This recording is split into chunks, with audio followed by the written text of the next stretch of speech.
In today's video, we'll demonstrate how to connect a .NET Blazor web application to Oracle database using dotConnect for Oracle. You can choose between the free trial and the full version. The free trial lasts for 30 days and lets you explore all the available features. It cannot be used for commercial projects and does not require a license key. To start the trial, simply download the installer from the dvart website and install it on your machine. If you purchase the full version, your activation key will be available on the dvart customer portal. To get started, you need to create a new Blazor project in Visual Studio.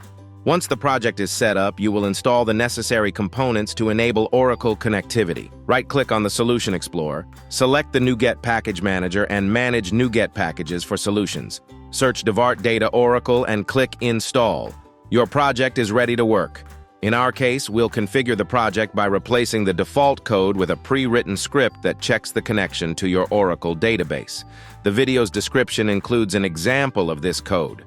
First up, let's define a C# class to represent the actor table.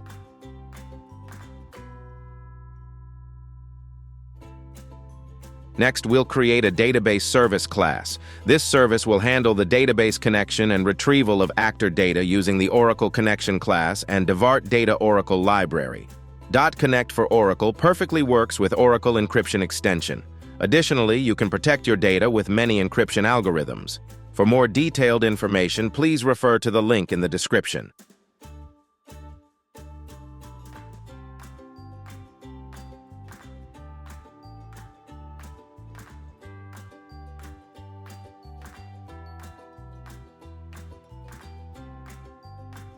With the database service ready, the next step is to register it in the Blazor app's dependency injection container. Alongside this, we'll configure and add the connection strings, ensuring they are accessible globally throughout the application. Now for the exciting part, displaying data in your Blazor application. Create a new Blazor component. This component will use the database service to fetch and display actor data.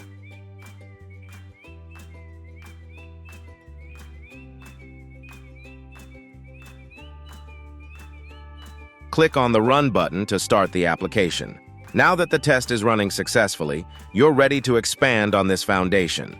You could add more tables, build additional components, or enhance the UI to create a more interactive experience. Thank you for watching this tutorial. We hope you found it helpful. Feel free to share the video with anyone who might benefit from it.